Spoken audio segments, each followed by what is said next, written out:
नमस्कार मित्रांनो. तर भाऊबीजेचा दिवस. संध्याकाळी मी दीदीकडे गेलो.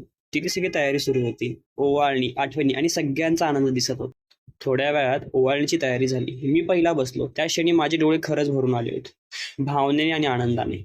अविनाश काय, नंतर अविनाश बसला. अविनाश तर एकदमच, त्याने मस्त रुमाल डोक्यावर बांधला आणि खूपच झकास दिसत होता. त्या क्षणी मनात आलं, हीच तर खरी भाऊबीज आहे. प्रेम, हसू आणि कुटुंब. विधी आणि मयंक दोघेही अप्रतिम दिसत होते. ही त्यांची पहिली भाऊबीज होती आणि वातावरणात एक वेगळीच खुशाली होती. ताईने विधीसाठी मस्त फोटोशूटची तयारी केली. तिचा लेंगा सुंदर पसरून ठेवला आणि विधीने एकापेक्षा एक डेंजर पोज दिल्या. विधी पोज देण्यामध्ये तर काय तिचा नादच नाही. नंतर सगळे खाली गेलो.